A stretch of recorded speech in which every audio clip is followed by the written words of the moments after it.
You're listening to the Surgeons of Horror podcast.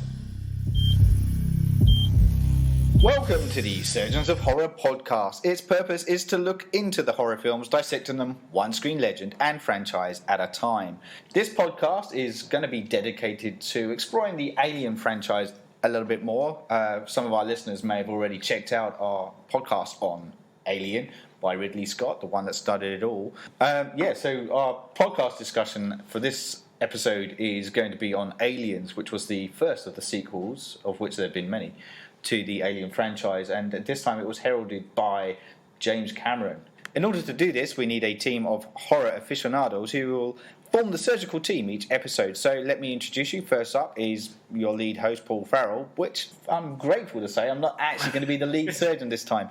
I'm going to be accompanied by Anthony Yee. Hello. Who will be the lead surgeon for this instance, and I am going to be on hand as your Colour man, surgical technician, filler, commentary. Fluffer. Gonna be a fluffer, really? Yeah. Filler, as he frantically goes through his Wikipedia notes, he's just downloaded. No, don't give away the game. That's we hours of intensive research goes into these podcasts. Part of the reason that I'm stepping aside is because Aliens technically isn't a horror film. And most importantly, he's really high. And I'm really high. I've been smoking some unknown substances for the last, hour and a bit? Hour and a bit. So I kind of need my dutiful assistant to take the lead. And what did he just call me? A dutiful assistant. Fair enough. Yeah. But mainly because also you, Anthony, as has been declared on previous podcasts, have a huge love for science fiction and in film as well, and this is probably up there as one of the pinnacle science fiction films. It is a major influence in my life. It's a big turning point in my life when I saw this film for the first time as a teenager in the movie theaters. My older cousin David raved all about it, so he kind of set it up for me. But it was one of those things where the setup was beneath expectation. It wasn't. Mm-hmm. He didn't oversell it. I was like, oh my god, it's even better than what he described.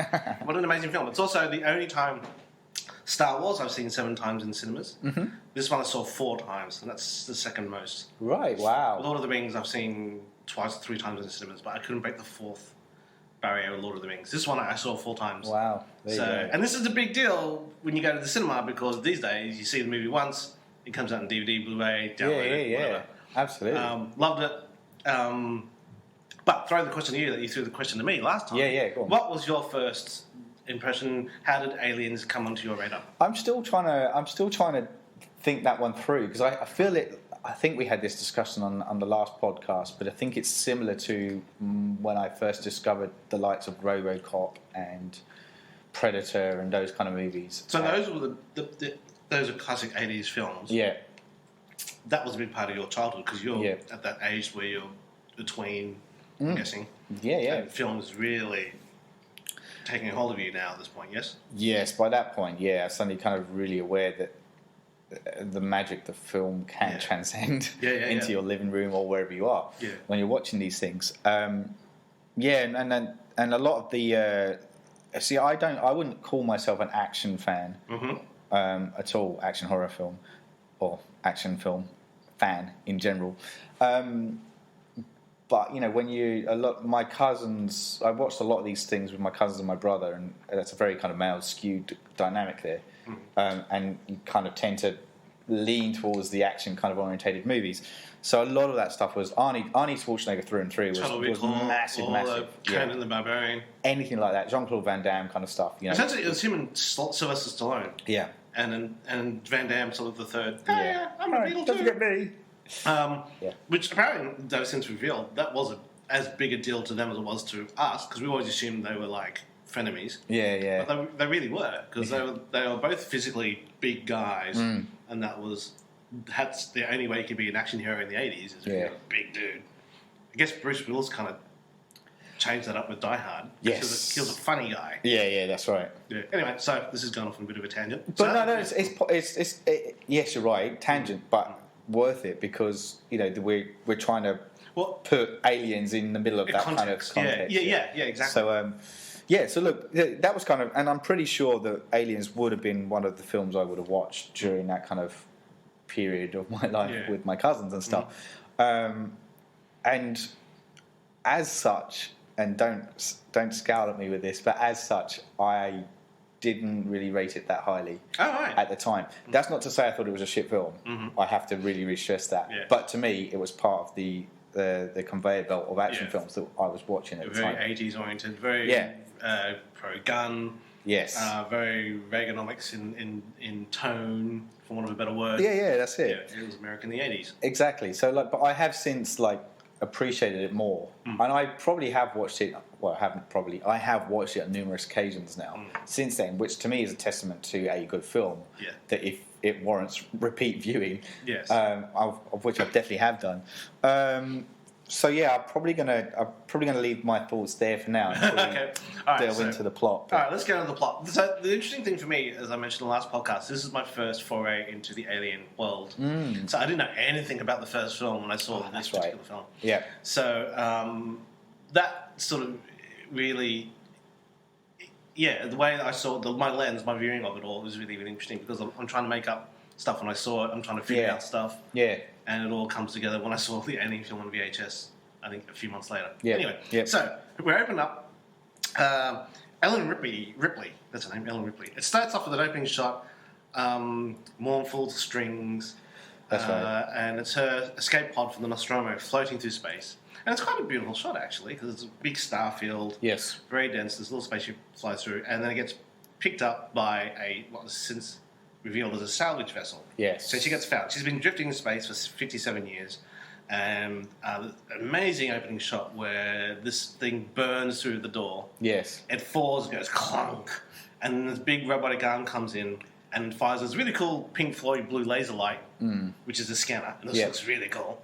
And then that scans the room, comes out, 3 guys walk in, find Sigourney, Ellen Ripley, unconscious in her little hypersleep capsule with a cat, and they go, oh, she's alive, that's our salvage boys. Yes. Which at the time made me think, well, you're in the middle of space.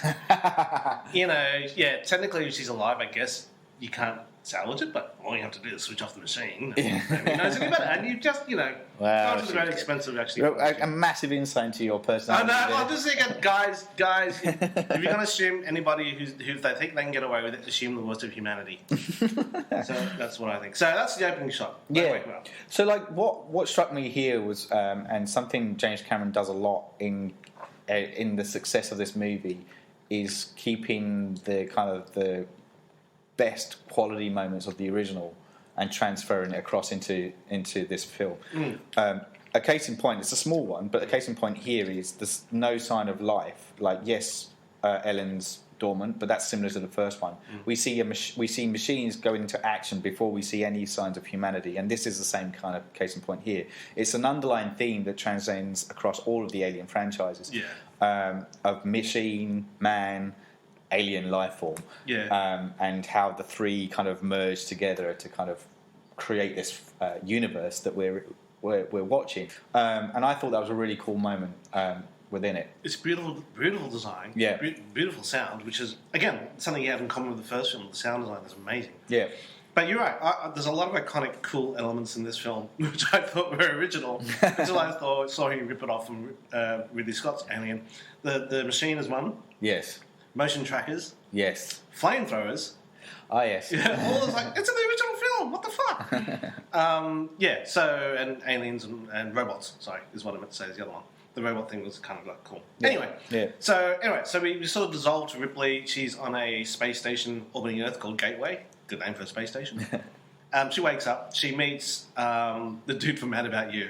Paul Reiser. Who at the time... I think Mad About You is just about to kick off. Right. So for me, it was always like, hey, it's the Mad About You guy. For me, it was the guy from Mighty Dads. Oh, yeah. Oh, yes. Oh, my gosh. That's a show we should talk about. Anyway. So he wakes her up, and that's when he reveals she's been asleep for quite a while. Oh, and Beverly Hills Cop. Sorry. Yes, that's right. The classic line, this isn't my office. Yeah. Good line. Sorry. So they have a bit of a chat in hospital. She wakes up. They introduce her to a cat. Jonesy. Jonesy the cat. And then he tells her, "You've been asleep for 57 years," and she has a freak out moment. Yes. And then her chest almost explodes with an alien. Yes. Cut to, it was a dream all along. Ah, Carrie, Oh, bastard. man. So, and it was interesting, this particular point, the alien pushes through her chest, which is clearly plastic, Yes. but doesn't actually burst through. No. Which was a very interesting choice to make. Do you think? Yes.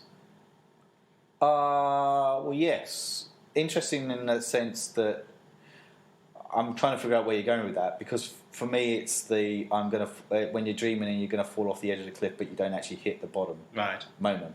From a storytelling point of view, though, Yeah. Firstly, the gore would have pushed it into a different rating, but Sure. you didn't have to do it. You implied it. As soon as you saw it come out and push through yeah. her skin, it's really horrific. Yeah. But you don't see it. So, but that, to me, again, it's the thing of the jaws thing. You don't show them. Yes. You just imply it. And Yes. Again, I had no idea that that's what this fucking thing does, because this is the first time I've seen the film. Yeah. See the thing pushing out of her chest is like, oh, fuck, okay. Yeah.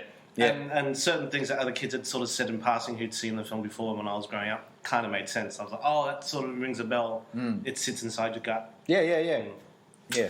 So, then she goes to a hearing because she's the sole survivor of a ship, of the Nostromo that blew up. Yeah, so I just wanted to touch base on what you were saying about her being asleep for 57 years and freaking out, because at the end of Alien, she puts herself into the hyper capsule Yes. with the intent that she's going to wake up within... Yeah, a year or so, or Yeah. less than that. Less than that, it was a few months. Yeah, so she's expecting to be picked up way sooner Yes. than that. And she actually says, with any luck, I should be picked up. Yes. And what has happened is that she didn't have any luck. She passed right through the equivalent of a space shipping lane, and she Yeah. just passed right through it. Yeah. So I love the idea of a spaceship going, what's that? I don't know. And she just keeps on sailing by. So she's been unlucky. Yes. Yeah, because she was kind of gambling on, well, hello. Yeah, that's right. Yeah. So she's miscalculated. And in the director's cut, you can see the emotional impact of that decision, or that thing happening to her. Yes. It's because she had a daughter. Yes, that's right. But she's not revealed in this particular cut, the first cinematic cut. So anyway, you came caught hearing or... She has a whatever it hearing was. because Yep. she's the sole survivor of the Nostromo. Yep. And from the corporate point of view, she's blown up that ship. Yes. And they're like, well, a lot of money.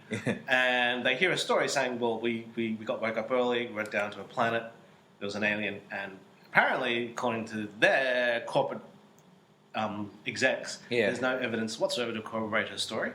Some evidence, they say. Yeah. But they can't determine anything that she said is true. Yes.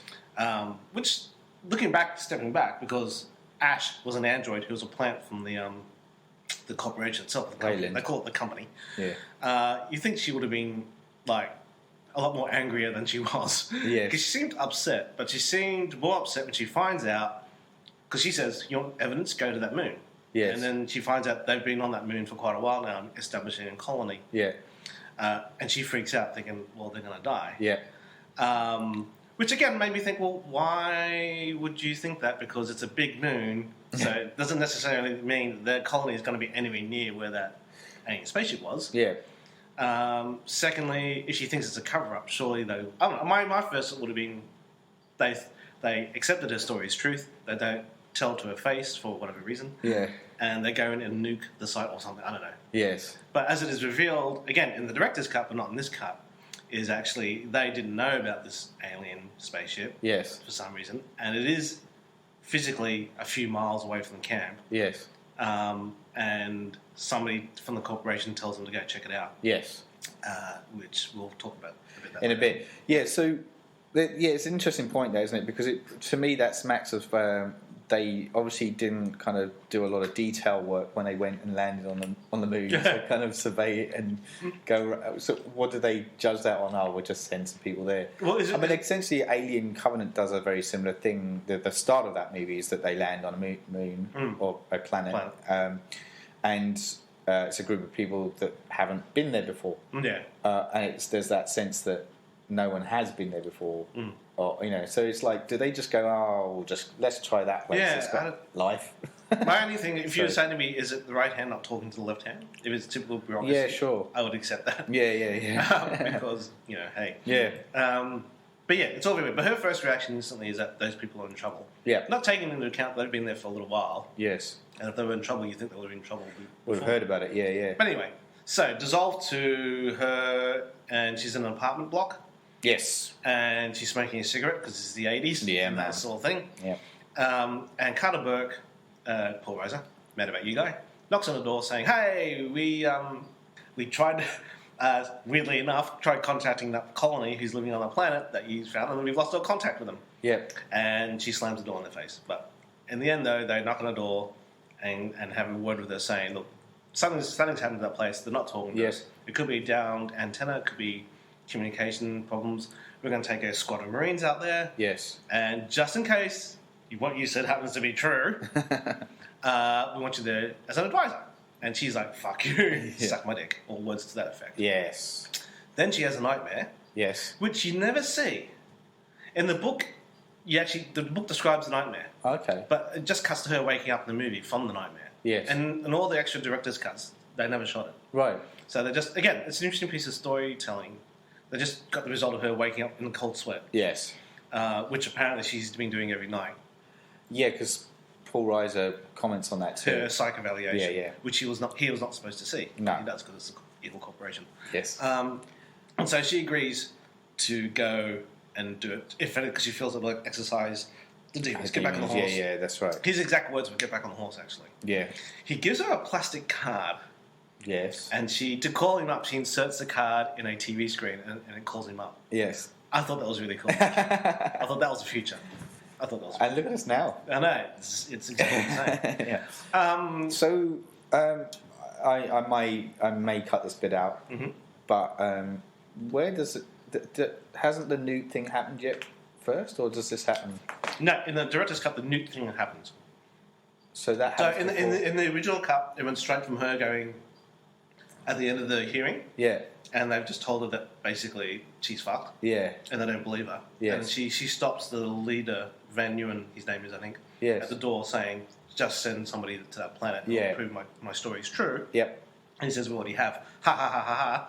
And there's been colonies there for Yeah. 40 families, 50 families, and Yeah. they've been fine. And Yeah. she goes, "Oh, Jesus." And it dissolves straight away to her in her apartment several months later. Okay. In the director's cut, yes, it cuts to Newt's family. So I swear, like maybe I've only ever seen that one, or like Right. I must have seen the original cut, Yeah. theatrical release first, but I feel Sure. like I've only ever seen the director's cut after that, because Yeah. to me, when I was rewatching it, I was like, oh yeah, this is this bit. Yeah. It went So- for 2.5 hours, and because he wasn't James Cameron at that point. Cameron. They said, it has to be a theatrical 90 minutes, you've got Yeah. to cut out a good 35 minutes. Wow. Okay. And he didn't know what to do. And it's his wife rang him up and said, "I've got an idea." And he said, "I know what you're going to say."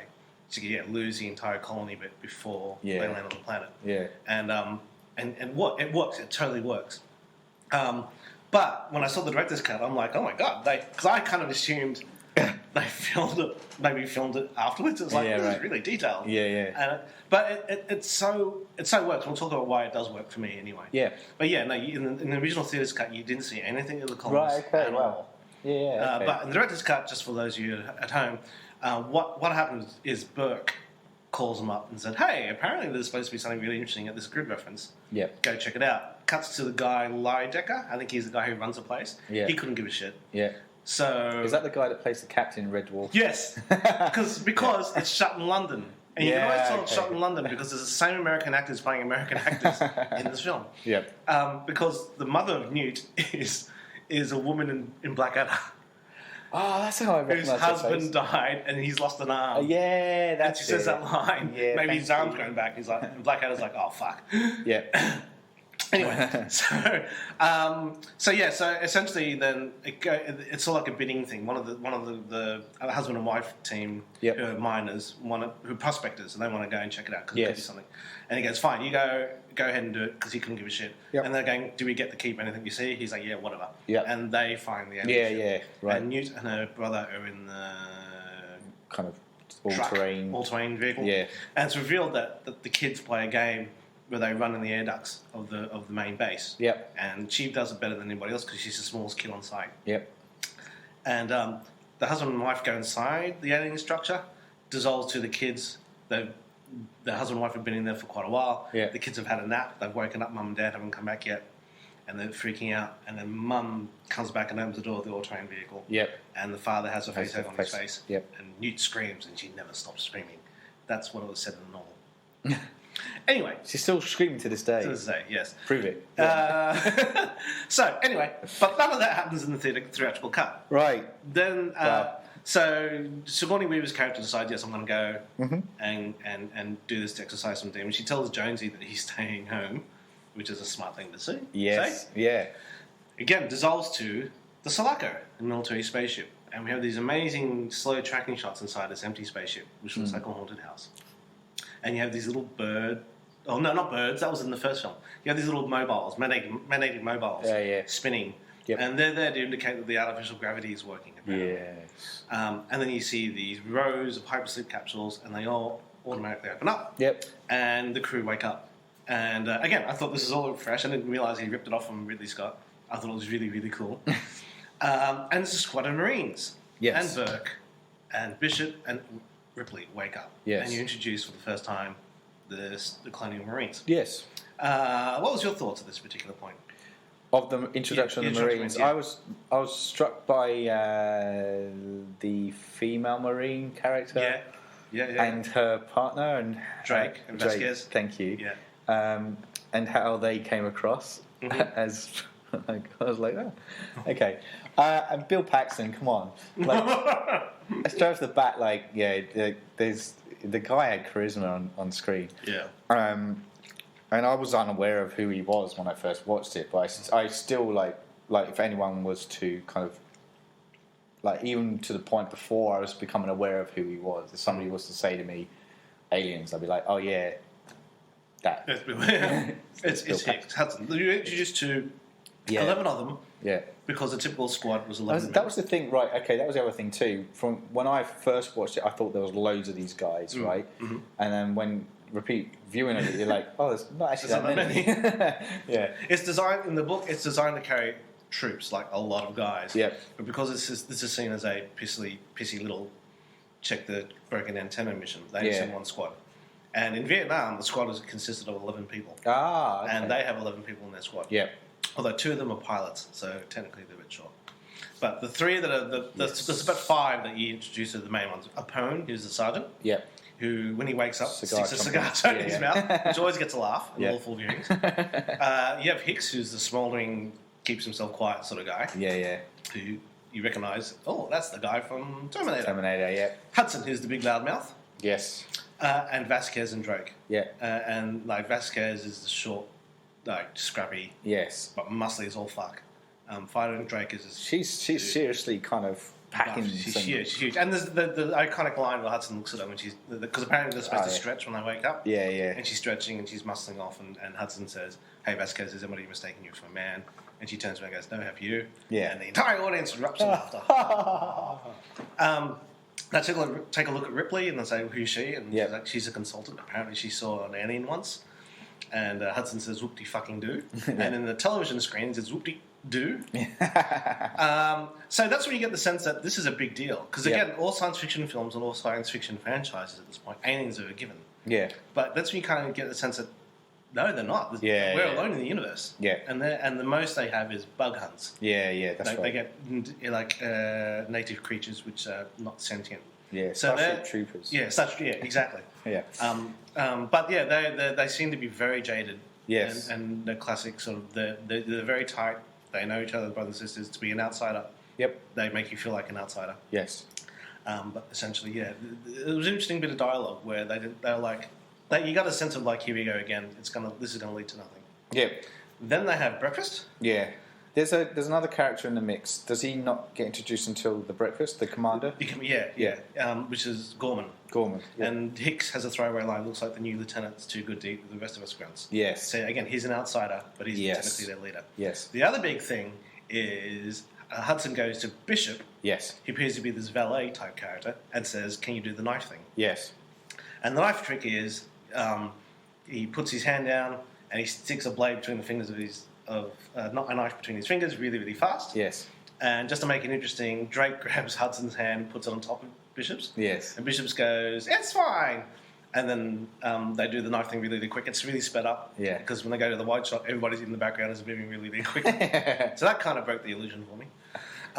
So. I know. But in doing so, Bishop actually nicks himself. Yes. Which he said he can't do. Yes. And because he bleeds white blood. Yeah. Again, I don't know anything about the first robot. For sure. But when he sits down next to Ripley, she loses her shit. Yeah. Because... Tell me there was a synthetic? Yeah, synthetic on board. Yep. And he says, I prefer artificial person.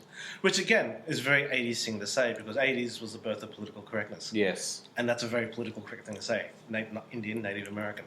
Yes. That sort of thing. Again, just a really nice way to ground it in some sort of reality for people at the time watching. Yep. So then they go and have a briefing. Yes. In the big airport hangar. Yes. For want of a better word. And they try to get Ripley to tell them what they could be expecting. Because they realise now they've checked out the satellite relay.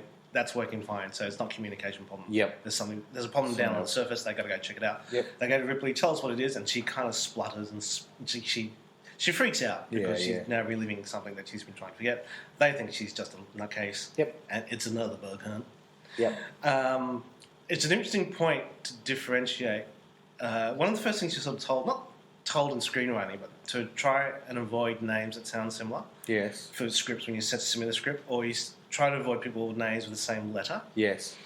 Because it can, again, when people read your script, they're reading like 100 scripts a week. Yep. It just gets confusing. Yeah.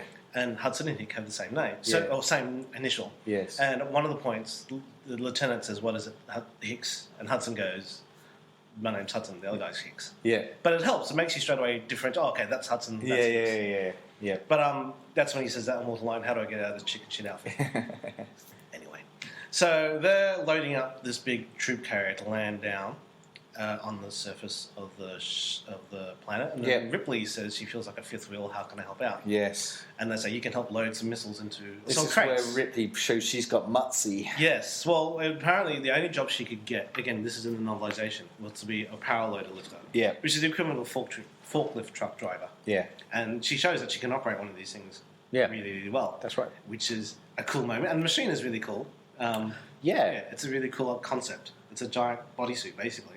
Yeah, that's right. And it lifts stuff, and you think that's really cool, but it actually has a reason why that we're showing you this device. Are you serious? Yeah. It appears Are you telling me it's a setup? It's a setup. Something at the end? It's a brilliant setup. So anyway, they all then arm up. Yeah. That's when you notice that Drakes and Vasquez have different machine guns to everybody else. Yeah, that was the thing I remember doing. Like, I used to walk around my cousin's house, turn over this fuck off gun, and we all did it. But we all did that low crouch kind of thing that they walk around like you need a shit. We did that a lot when we were kids. So that was fun.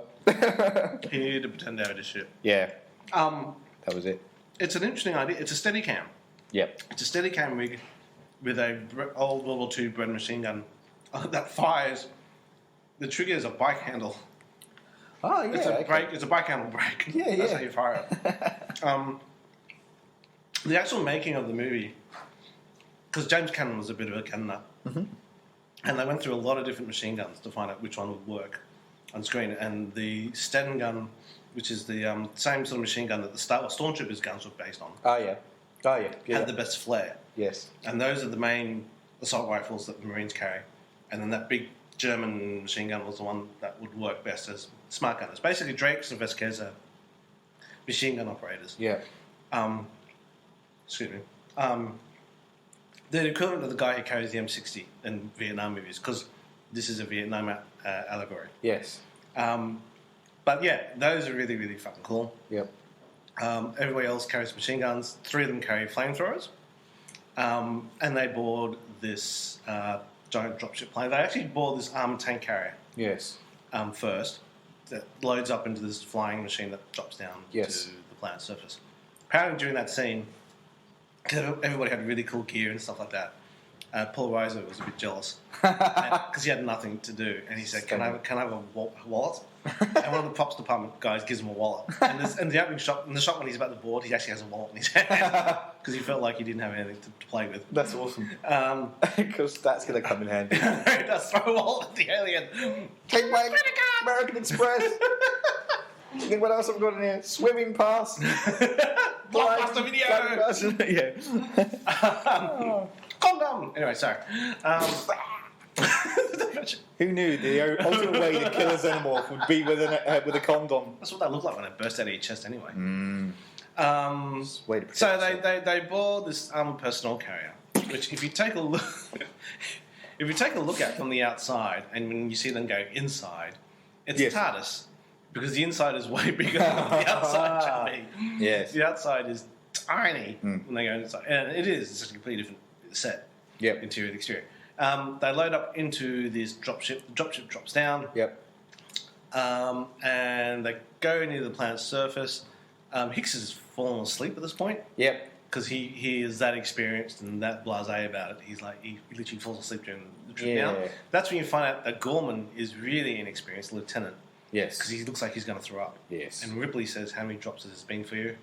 And he says, like, 38 simulated. Yeah. But how many actual combat drops is 2? This is the second one. And then that's when the rest of the actual Marines get a bit jittery about that. Yeah. They're not happy. Yeah, that's right.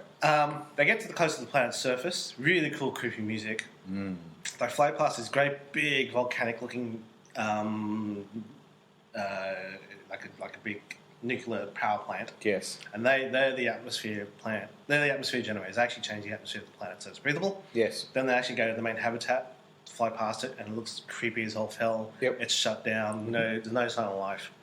They land, and they come running out as Marines, and it's raining, and they go up to the front door, and they open it after hot wiring it. They rang the doorbell. No one But they answered. And somebody said, "Did you email?" No, I didn't. I think you did. Anyway, they go inside, and Yep. the place is creepy as all fuck. There's no lights. There's holes in the roof. It's raining. It's dripping. There's been signs of activity in that people have been fighting. Yeah, yeah. Places have been barricaded, and the barricades have done fuck all.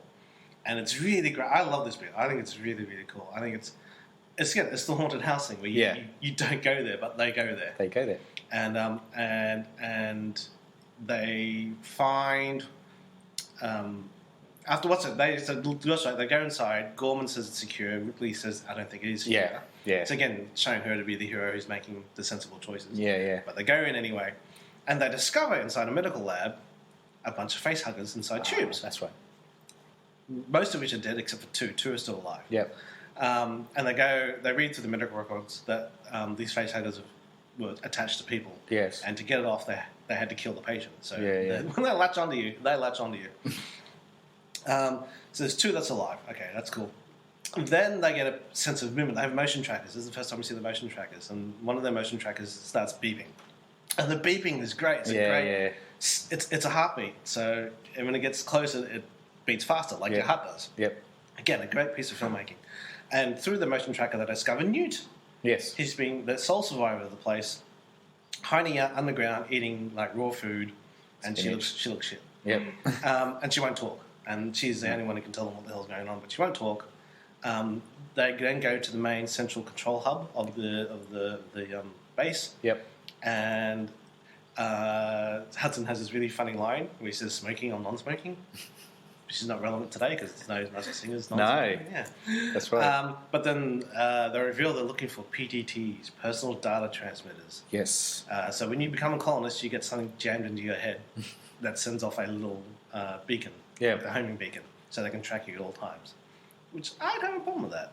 You would? Well, how the hell am I going to do something shifty? Yeah. This thing's stuck in my head. Yeah, that's true. But they notice that the colonists' personal data transmitters are all clustered in the power plant. Yes. And they go, oh, that's interesting. Let's go check it out. Yep.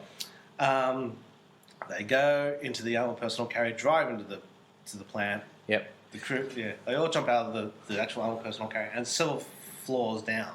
Yeah. And they go down as a squad. And this is a really cool thing. And again, this is pre-found footage, but inside the armored personal carrier, every squaddie has a video camera on their helmet, so you can see their point of view.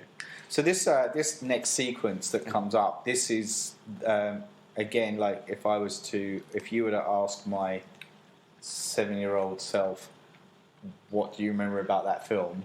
This is the first scene that would come to mind in chronological order, because I don't want to give spoilers away for other bits. But this was the first thing I would like. Is this next section that occurs? Because I remember it being so awesome. It's so good.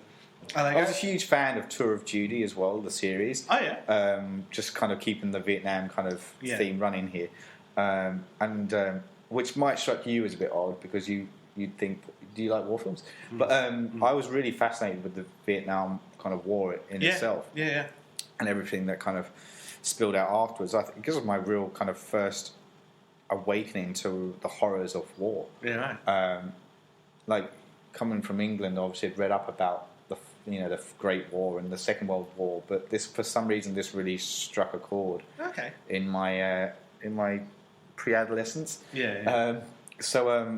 Where was I going with that? So just so like this really felt like, by doing the whole kind of POV kind of found footage kind of feel to it, really to me got to the raw part of the action, and I think this is a credit to James Cameron's direction in order to physically immerse the viewer in that experience as it unfolds. Yeah. Of which I will let you. But it's a very good way. I mean, the whole thing about the Vietnam analogy is that the Americans went into Vietnam completely underprepared to not know the enemy, not know the terrain. And here you have these 11 very American Marines walking in this dark environment, which, as they go in further, starts to change. Yeah. And the really great line of from Gorman going, "What is that?" And you see Hudson going, "Don't ask me, I just work here." Yes. Cuts this amazing wide shot, and the entire part of this underground power plant has been changed, and this sort of really thick webbing, for want of a better word, has been spread throughout the entire place. Yeah. As these aliens have basically spun the equivalent of a web. Yeah. All over the place. So it's changed the architecture of the entire place, and it looks creepy as fuck. Yeah. And they're going inside it, which every instinct would be telling you, don't do that. Yeah. So Gorman at this point, I don't know if you already said this, but Gorman at this point is still back in... Still back in the PC with Burke and Sigourney Weaver, Ellen Ripley, and the kid. Yep. So at this point, they go further down, and then they start discovering inside these webbings are people. They've discovered the colonists, and they've been physically webbed up against the wall. Yep. And bones are broken, arms are snapped. The aliens have actually stuck them to the wall with this webbing and have given no consideration to how human anatomy works. As long as the heart's beating. Exactly. As long as the torso and the heart beating, that's all they care about. The limbs, not so much. But it's straight out of a horror house. Like you used to work in a horror theatre amusement ride. Yeah. It's straight out of that. It's truly horrific. Yeah, it's great. And it is. It's fantastic. In real life, if that's them, they'd be going, what the fuck? They keep walking. Yeah. They keep going. I'd be like, we've seen enough. Let's go back. But they don't know what's happened to the colonists. Yeah. Then Sigourney Weaver because she's the hero, makes an observation. Where are they planted exactly? And they go, they're right underneath the coolant system. And she goes, well, if they've got guns, isn't that going to be a problem? Burke backs it up, saying, yes, if they rupture the coolant system, the whole thing goes thermonuclear. Yes. So again, it's Ripley kind of... Yeah, kind of having the common sense of everybody. Yeah. But again, it's a very good thing of this is the pressure of leadership. This is a decision-making moment. What sort of decision do you make? Yes. And Gorman makes a decision of disarm your guns. The one advantage I have is disarm the guns. And that's, of course, the Marines, taking this order from an inexperienced piece of shit, are going, what are you supposed to use? Harsh language? Great line from Frost. Yeah. So they do. They disarm their guns. And he says, you got flame units. They said they got 3 amongst, how many of them are there? 10, 7, 9? Yeah. They're like, that's not going to be enough, but okay. Hicks pulls out a shotgun from the back of his thing, and it's an antique weapon. Yeah. But it's clever. He's like, yes. He's like, in the book he says, I don't think it'll set off any mushrooms, but I think it'll do enough damage if I blow it off in your face. Yeah. So he's got a shotgun. Everybody else has pistols. 3 of them have flamethrowers. To disarm their smart guns, Hicks without scares have to disconnect a cable. Yeah. And they do that because because the sergeant, and it's written in the novel, the sergeant always obeys orders. Yes. So even though he thinks it's a dumb order, he will always obey it. Yes. And that counts against him in the end there too, anyway. But he takes all the clips, puts them in a bag, gives them to one of the Private Frost, I think it is, Corporal Frost, gives it to him, and the power clips. And as he's doing that, Hicks and Vasquez reload their guns and go, fuck this shit. Yeah, and yeah. they rearm their It's guns. a great moment. It's a really good moment. Hicks goes, right on, Vasquez. Because they're not going to take orders from him. No He doesn't know way. what he's doing. So they go down, and they go further and further and further. And Dietrich, who's their corpsman, Yes. finds the person, and for some reason just lifts her head to have a look at it, and her eyes wake up, and she's Yes. alive. Big, scary jump moment. Oh my God, I've got a live one here. Woman said, this is the first time I've ever heard this in a movie. I've heard it several times before and things. The woman says, please kill me. Yeah. Which for a 16-year-old kid is like, that's really fucking chilling. Yeah, yeah. And again, I wasn't like, why is she saying please kill me? And then you soon see why. She's got a chest burster about to give birth. Yes. And bursts out of her chest and it explodes out and there's blood everywhere and they freak out and they nuke the woman, they burn her alive Yep. to kill her. And of course that makes a lot of noise. Yeah. And then they go, hang on, what's that noise? And they hear a noise from above. Hudson's on his motion tracker starts beeping like a heartbeat. Yep. And he goes, uh-oh, multiple signals all around. So Yeah. they've woken up a nest of aliens. They're like going, where? They're not sure what to do. There's a really nice moment where Frost is pointing his gun and somebody taps him on the shoulder and he says, fuck shit.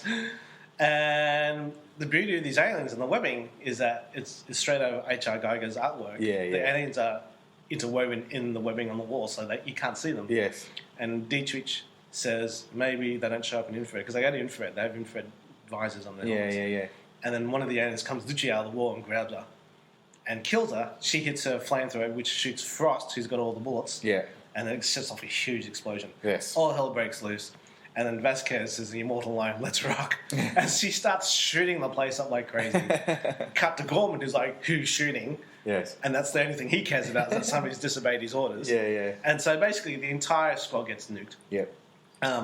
By these aliens. And again, Opone is telling everybody to stop firing. He needs to listen to what Gorman says. And Gorman says, retreat back. Yeah. Lay suppression fire with the which is all textbook military stuff.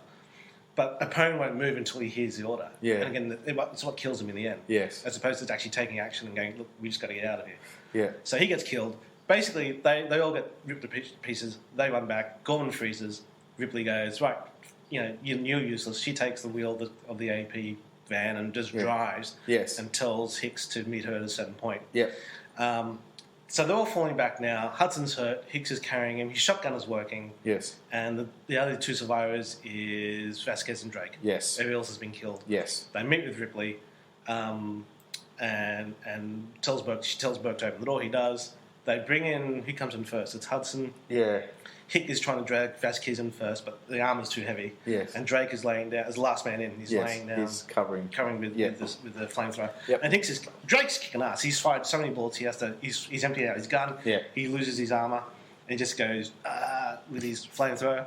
And there's an alien right next to the armored personnel carrier that wakes up. Yeah. Vasquez sees it, shoots it. Acid sprays all over Drake. Just to remind you, that's a big thing with them. Yeah, yeah. Shooting them is not very easy because they got acid for blood. Yep. Drake is half scarred. His flamethrower goes inside the AP carrier. And Yeah. he threatens to burn everybody. So they close the door on him. Yes. As they do, an alien pokes its head right through the gap of the doors, and Hicks picks up his shotgun and says, "Eat this!" Good line. blows off his head with the shotgun, and bits of acid goes on Hudson's arm, and he starts screaming. Yes. They tell Ripley to floor it. She floors it. She dries out. A couple of aliens drop on the armored personnel carrier. She has to run over them, Yes. spraying acid everywhere. Gorman gets knocked out at this point. In the book, it's a bit different. In the book, Oh, yeah, that's right. Sorry, I'm recollecting. Yeah. Because he has to be knocked out because they got to. Storytelling wise, they've got to knock him out. Yeah. But in the book, one of the aliens actually breaks into the actual armored personnel carrier and stings him with a stinger, Oh, and it's a toxin that knocks him out. right. So yeah, that's a bit of difference. That never comes up at all in In any of the franchise. Yeah, That's interesting. Yeah, it's something that Cameron had written as an extra thing. Okay. Because actually, too, just to digress, the whole webbing thing, like putting them inside up against the wall. Yeah, yeah. In the original Alien, that was a cutscene Right. where Dallas and Brett And incubating Kane. the next set of Kane. Sorry, Yeah. incubating the next. Where was Kane. No. Who's Kane? John Hurt. No. It was Kane died, Yeah. and the only two survivors that took were Brett and Lambert. Dallas. Lambert he tore to pieces, and Oh, you're talking about the very, very... the very first beginning, the first film. Because when doing the bit where the ship is in self-destruct and Ripley runs back because she can't switch it off. Yeah, sorry. She actually turns I was the corner. going earlier in the film. Yeah, she turns the corner and she finds Dallas against the wall. Yeah. That's right. And in the book, he actually says it's inside me. So he reveals that the process is recycling. Again, I thought Cameron had written this up, and this is all original to him. Yes. It was always originally in the canon of the aliens. That's how they breed. Yeah. They just never got around. Which to it. is really that goes back down to Geiger's work as well, because he had written so extensively this background to what this race is and how they operate, and had to kind of in order to kind of create this, this being, which would have done, would have been great for any director to kind of be handed this kind of extensive amount of history to kind of go, right, oh, that bit's interesting, I want to play with that, let's see what I can create with that little bit. So I think that's a kind of case in point with what you were saying there for the webbing and bits and pieces. So they come bursting out of this plant, nuclear power plant. They go driving until they can't drive any further. Then they sort of gather themselves and realise they've just been decimated. Yes. What are we going to do? Vasquez wants to kill Gorman, who's knocked out. Yeah. Because she blames him for them getting killed. Then they go, you know what? The plan is let's get back up to the ship, nuke it from sight. Yes. And they all agree that that's a good plan. Burke protests. Yeah. Because there's as he's saying, the quote is there's a substantial dollar value attached to this property. Yeah. Or words to that effect. And they go, well, they can bill me. Which is a fair thing to say. Yeah. So Burke's got no choice but to go with the plan. They leave the armored personnel carrier because that's a scrapper heap. Yeah. It's decided at this, but there's an important point at this bit where you're aware of who's now technically the one in charge. Is Hicks. Yes, because he's corporal. Yeah. Again, he's like, well, he's just a dumb grunt, no offence. Yeah, exactly, yeah. And that line comes back later in the film too. Yes. But they call for the dropship to come down, which is still being piloted by Ferro and somebody. I used to know the names of all of them. Yeah. I didn't realise there was two. I always remember the woman pilot, but I didn't realise there was a second person up there. I used to know their name. He was the one that he sees Bishop, because Bishop is dissecting one of the facehuggers. Yes. And Bishop at one point looks really weird, like he's really spaced out. And it's designed as a misdirect to make him look creepy. Yes. And Spunkmeyer, that's his name. Spunkmeyer says, are you okay? And he's like, I'm fine. And he's like, okay, whatever. So it was, Apone was the sergeant, Hicks, corporal. Yeah. Frost and Hudson were the two loud mouths. Dietrich was the corpsman. Ferro and Spunkmeyer were the two pilots. Yeah. Vasquez and Drake. Crow was... Crow, yeah. Crow was the guy, one of the first to die. And Rizbowski. Yeah. And Drake and Vasquez, 10, 11. That's it. Yeah. There you go. Because when Rizbowski gets taken, Hicks says, "Where's Bowski? Where's Bowski?" Which at the time I thought it's "Where's Bowski?" Yeah. Bowski, but it's "Where's Bowski?" Anyway. So they call the dropship in. Ferro tells Spunkmeyer to jump onto the ship, jump on because they're taking off. Yes. Spunkmeyer jumps on, and there's something slimy on the handle of the door as he's closing it, and he's like, "Oh, there's something weird here." She's like, "Just get in here." Yeah, that's like, okay. Door closing. Right. As she's flying, she's like, "Where the hell are you?" Because the door opens, and it's an alien, and it kills her. Yep. Nice shot here where you just see blood on the windscreen. Yes. And it crashes the ship, and they realise that their one transport to get them out of here is gone. Yeah. Classic piece of cinema where an improvised line by Bill Paxton was "Game over, man, game over." Which again, as a kid in the '80s, every video game you played had that line. Yeah. And Burke is like, maybe we should start a campfire. Which again, got a lot of laughs because you'd be laughing hysterically too. You realise you're fucked. And then the third great piece of cinema history, great line, was the girl saying to Ripley, "We should get inside because they come out at night." Yep. Mostly. They mostly come out at night. Mostly. Which is a line that haunted that actress for the rest of her life. Oh. Because her school friends, when she was a teenager, would be like, "Do you want to go see a movie?" She goes, "Okay, well, the movies are on at night, mostly." And they would say that stuff to her, and she's like, "Oh, for fuck's sake." So, okay, they're regrouping. They're now back inside the base. They're closing up the shutters, and they do inventory of what they got, which is some guns, some bullets, not a lot. Yeah. Again, in the director's cut, there's a really cool moment where they realise they have these 4th century guns. Yes. Which is really, really cool. And again, it's a whole scene they've cut out. But these sentry guns they put out in certain places to surround them. And they literally stop the aliens from coming at them. But they've cut this, and this is the theatre cut, so none of that is relevant. they realise, okay, we've got to barricade this place. Yes. And my first thought was, well, it didn't work before, so what makes you think it's going to work for you guys? Yeah, yeah. But they seem rather hopeful that if they weld certain plates in certain corridors, and Sigourney Weaver is pointing at a map, and she's pointing at nothing. Even as a kid, I realised, what the hell are you pointing at? But they realise that they block off certain corridors, weld plate steel from the armoured personnel carrier, which they've carried back with them, I don't know. Yeah, yeah. They should be able to hold off for 17 days. That was it. They've asked how long can I expect to rescue? It's 17 days. Yep. And Hudson, again, the whiny soldier who's an archetype that gets repeated in many future films. Yes. Says they're not going to last 17 hours, which is a very good point. Yeah. So again, even I was thinking that's a tall order. They're not going to last 17 days. If the colonists, who know hundreds of them, can hold off these things, they will. That's right. But they seem confident that they're going to do that. Because Ripley says at the point that the girls survived a lot longer than that. That's true. There is true. Which is a valid point. Yep. And then Hudson comes up with a great line, I'll put her in charge. Again. At this point, Hicks, I think, introduces Ripley into how to use a machine gun. Yes. It's very 80s. Yeah. Pro gun, you've got to use this and do that. It has a grenade launcher, which he tells It's very reminiscent of when Michael Biehn shows Linda Hamilton how to use a gun to protect herself. That's right, yes, yeah, exactly.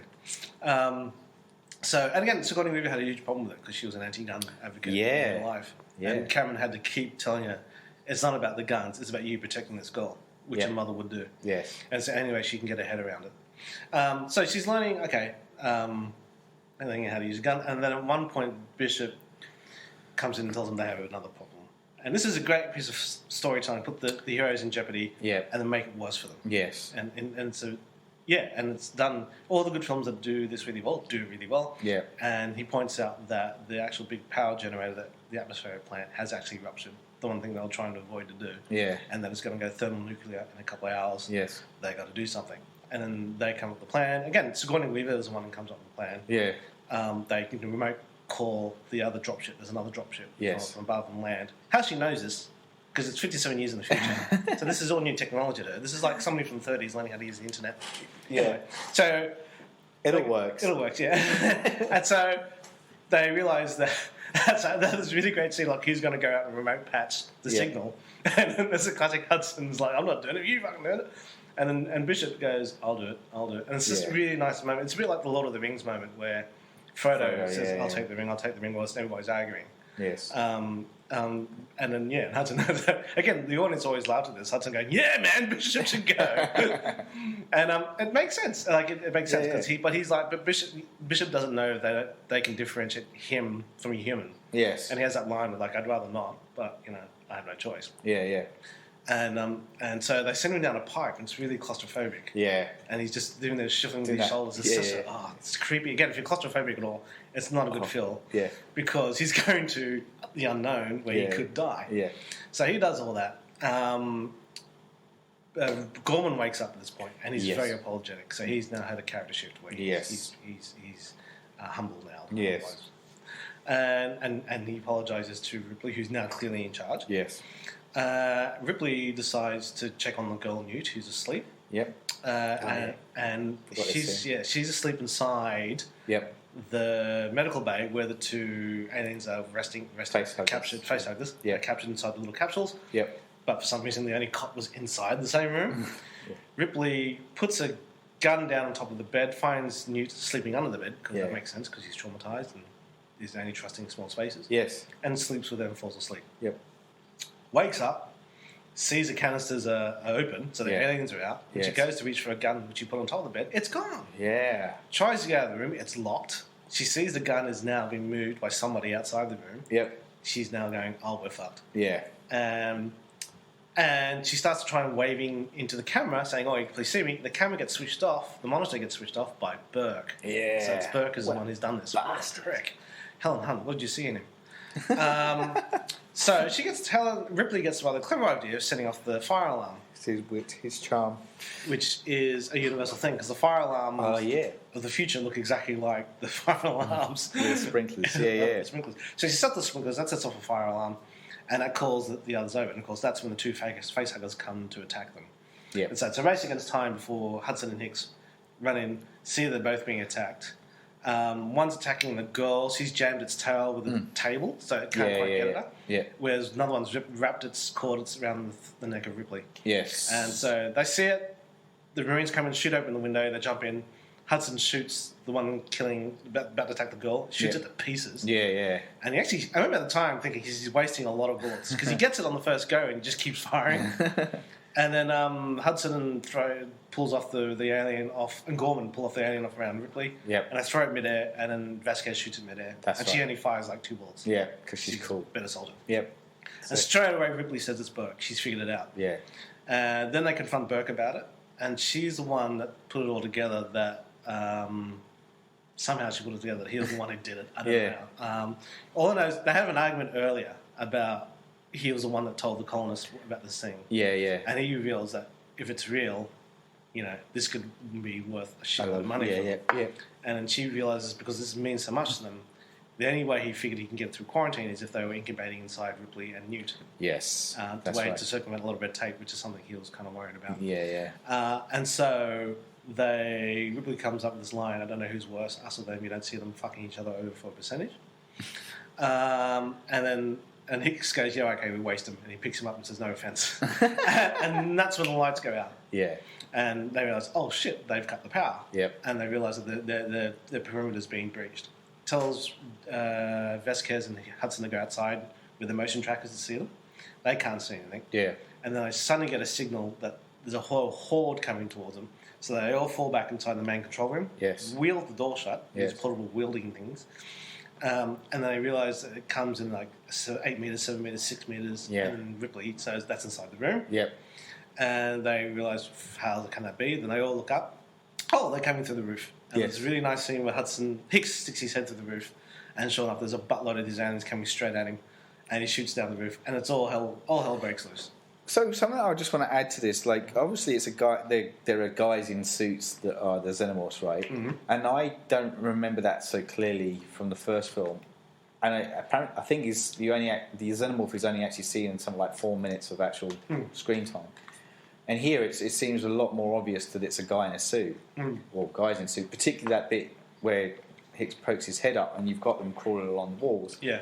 To me, that was like, that's a bunch of people in suits. Okay, that's interesting. Which kind of broke the illusion for you. Yeah, a little bit. Yeah. A little bit. Although I kind of still liked that too. The thing I noticed about these aliens is that their dome head had a rib-like structure. Yes. Which the first alien was for all her smooth. pleasure.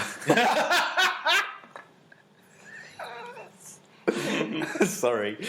At some point we have to talk about penises and vaginas in this. Come on. Anyway, carry on. So, and the original alien had a smooth one. You know what? Yeah. Anyway, so it all hell's breaks loose. They're shooting. They're falling back. They're getting killed. Hudson at this point gets taken down. He gets pulled to the floor, and he screams, and this alien fingers go around his face, pulls him down. Yeah. In the book, Hicks shoots after him, hoping that one of the bullets kills Hudson. Yes. And then Burke runs out through the back and locks the door. That's right. So, what a piece of shit. Yeah. And it's sort of an antechamber. And he opens up the other door to the antechamber, and there's an alien waiting for him. Yeah. So he's taken. The rest fall back, run through, can't find Burke. But they lock the door and seal it shut. Yeah. And they realise that they're kind of fucked. And then Newt points out there's an actual air vent that will take him to the landing strip because she knows the place inside. Yep. The air vent just has to be big enough for people to crawl through. Big bugbear with a lot of movies. But she runs through and she leads the way, and they all of them rush through. The last one being Vasquez, who's laying down, covering fire.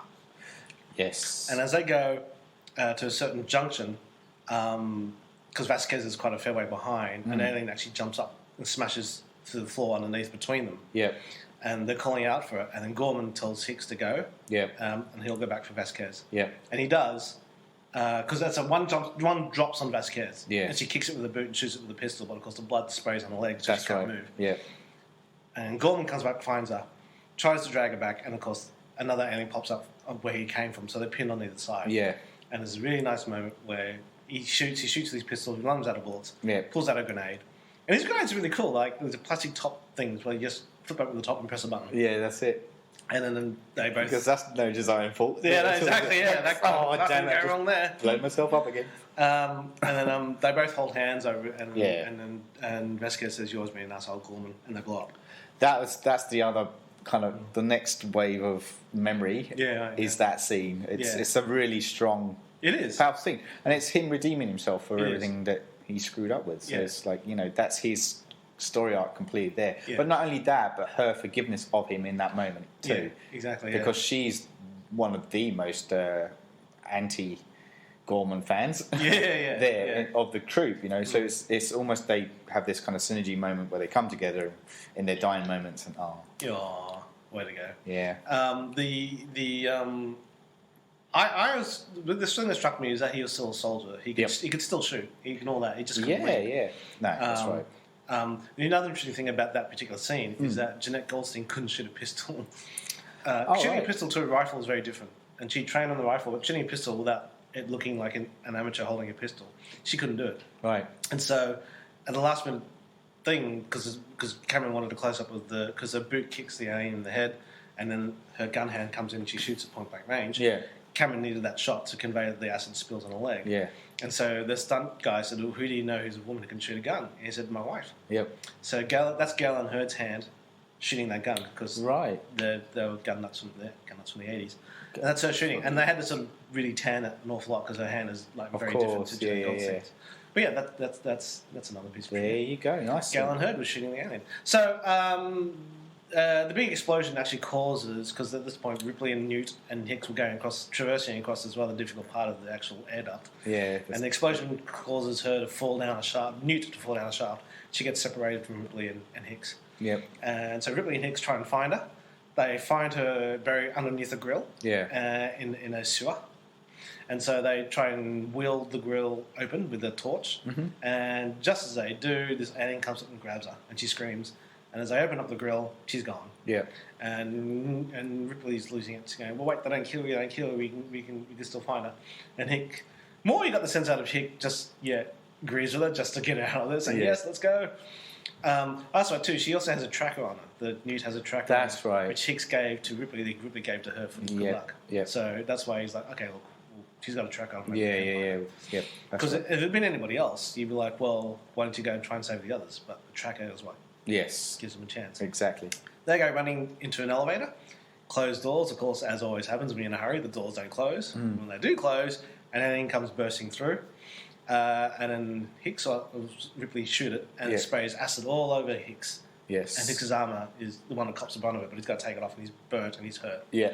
By the time they come out of the elevator and find Bishop's like, he's still alive, and he's called down the remote ship, and they're going, "Hey, Bishop, fantastic." He's like, "How much more time?" He goes, "Oh, plenty." And it doesn't explode for another hour or so. It's good because we're going back inside. And he's like, "Okay." So then we get to Bishop flying the second dropship with the wounded Hicks and Ripley back into the mouth of the demon. Yeah. Into the power plant to try and find the girl. Again, the great. It's the thing of like, you got out. Why are you going back inside? It's fantastic. Yeah. Ripley at this point decides to get a gun and a flamethrower, strap them together with gaffer tape, and a shit ton of grenades.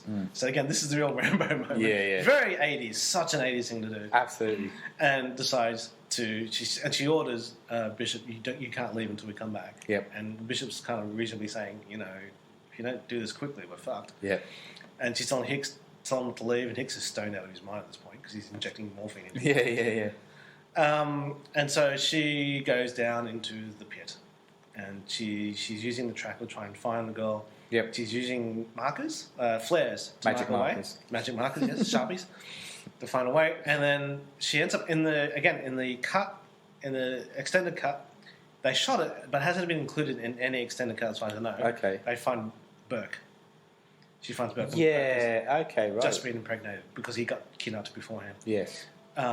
Then she ends up finding the girl just before the alien egg hatches in front of the girl's face.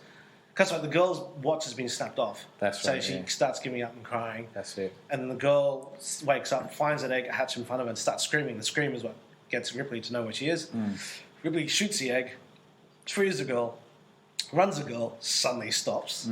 And you're like, why have you stopped? And then she turns around, looks up, and there is the biggest alien you've ever seen in your entire life.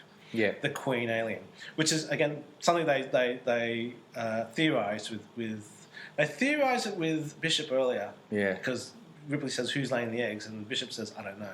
Yes, it's probably something we haven't seen. In the novelization, he theorizes these creatures follow like a hive. So maybe it's a queen. Yeah, but either way, the reveal of a queen alien is amazing. It's a huge piece of animatronic. Oh, it's awesome. It's an amazing, beautiful thing. It's got a huge sack of eggs, which is laying these disgusting eggs and like almost like a conveyor belt. Yep. And Ripley goes, "We are fucked." Yes. She doesn't say that. You could tell. You think it for her. Yeah. She gets flanked on either side by soldier aliens who look like guys in suits again. That's the other bit. Lost her for Paul. Yeah. And then so she, again, interesting testing the intelligence of this creature. She puts a flamethrower near an egg and saying, if you attack us, we'll fucking nick your eggs. And the Queen Alien gets it. Yeah. Tells them her troops to back off. Yeah. And Ripley slowly backs away with Newt. Gets out of, because they're in the middle of eggs, that's right. They're in the middle of an egg field. Gets to the edge of the egg field. One of the eggs hatch open. Yeah. And Ripley just gives her this cock of the head saying, "Oh, come on." Yeah. And then nukes the eggs. Yeah. And reneges on the deal. And then that obviously pisses off the Queen Alien like you wouldn't believe. Absolutely. She fires these grenades into the Queen Alien's sack, so punched in the egg sack. Yeah. Blows up the egg sack. And this is all front projection too, so it's really the way they shot this. And then Ripley picks up Newt and just runs. Yeah. And it's a dummy, you can tell. It's a dummy because Newt doesn't really move. And the Queen Alien, really furious at this point, disconnects from her egg sac. That particular image really struck with me. The bit where she pulls herself off from the egg sac, because it felt really realistic, but like there's this really kind of I was going to say this organic kind of feel about the structure of the piece of her. Well, it's a classic CGI versus a practical effect because it's there. It's so visceral, and all the drippy gooiness. That's the word I'm trying to find. It's just like it's full on. And the Queen chases after Ripley because she's gonna fuck that bitch up. Yeah. Ripley gets to these two elevators, hits one. Yeah. It doesn't come. So what do? She hits the other elevator, which counts against her in the end. Yes. Because the first elevator comes down, so she gets on that. Goes up the elevator. Yeah. By the time the Queen gets there, what happens? The second elevator comes down. So she somehow knows how to operate the up button. Gets inside, comes up. Yeah. Ripley comes up to the platform, straight to the spaceship, except it's not there. Bishop, you can't. Bishop. You want to bleep that. Bishop, you shit. Bishop's taken off and left her behind. So again, can't trust aliens, can't trust robots, can't trust synthetics, can't trust androids. Yeah. Then the Queen comes out of the second elevator. Yes. Got you, bitch. And Ripley says, "Close your eyes, baby," because she and Newt are going to jump off the railing because she'd rather that as death. Yes. Than face the thing. And of course, Bishop comes up flying the spaceship. Yeah. Picks them up. They go flying off. And the big soundtrack. There was a part of the Alien soundtrack was used in movie trailers for years. Yeah. The countdown bit where they fly off and the entire place goes nuclear and explodes and they're safe. That's it. End of the film. Yeah. End of the film. That's it. Boom. Bishop explains to them, "Sorry about giving you a scare there, but it was just too unsafe to stay on the platform, so I thought I'd hover beneath the platform so you wouldn't see me when you came down." And then Hicks is out of it. He's had a lot of morphine. Mm-hmm. They land inside the spaceship. It's just the four of them now who survived. They say, "Let's go get a stretcher for Hicks." Yep. And she goes, "Okay." So Bishop, Hicks, and Ripley and the girl come walking out of the spaceship. And then Ripley forgives him and says, "You did really good." Yeah. And he said, "Oh, did I? Thank you." And then they see a bit of acid drop from above, going, "What's that about?" Mm. And then this great big stinger sticks right through the back of Bishop's chest, explodes. Which, again, the part of what's good about that is the chest burster kind of imagery that we see, because it literally looks like, originally looks like there's an alien coming out of him, and then obviously it reveals that it's the Queen's tail. Because she jumped on inside the landing gear. Yeah. And so she literally rips Bishop in half. Yes. And there's lots of white stuff and milk and everything everywhere. Yes. And she chases after the girl. The Sigourney Weaver goes diving inside a bay and closes down the door. Yeah. The girl does what she does best and goes underneath the grating of the ground and tries to hide. And the Queen Anne plays whack-a-mole. She tries to point the grating and find the girl. She ends up finding the girl, and then the door that Ripley's hidden behind opens up, and she comes out inside the power suit. Power lifter. Oh, right. Do you remember that, folks? And says the immortal line, "Get away from her, you bitch." Yep. Which apparently used to get standing ovations in the early screenings in America. Yep. They then duke it out in this really cool fight. between him and the alien. It's basically Godzilla versus Megalon. all that stuff. It's so good because the Queen has weapons. And Pacific Rim's the one that's done it of recent. Yes, well, there's a rumor that Pacific Rim and Godzilla might combine universes, which I think would be really cool. So the Queen has a snappy tongue with the mouth on it, and a stinger, and Sigourney Weaver has a flame welder, as a weapon. So they got weapons too. It's really cool. That's it. And then Ripley at one point opens the actual lower door that leads into space. So he's in an airlock. Yep. Grabs the Queen, tries to throw her down the airlock, and the Queen grabs her and pulls her down with her. Yep. They hit the outer door, the airlock, before it's open. Ripley gets out, unbuckles herself from the thing, gets out, climbs up the ladder, and the alien grabs her foot. Yep. And so Ripley decides to just open up the airlock. And she overrides a command with this little lever, pulls it down, airlock opens out, sucks the Queen out, and takes Ripley's shoe with it. Yeah. So similar ending to the first film, where it ends up the alien being out in the space. Yeah. And of course, all his air gets sucked out. Yes. And the girl gets pulled out, but gets grabbed by half of Bishop's top half of his torso. Again, wouldn't work in real life because when air gets vacuumed out, it's instantaneous. But hey, this is space. And then Ripley closes the door and saves the day. Yep. But then she picks up the girl. The girl says, "Mummy." Yes. Yeah, and then they decide they're going to go to sleep, and the girl goes dissolved to the hypersleep chamber. Mm-hmm. The girl says to Ripley, "Are we going to sleep all the way?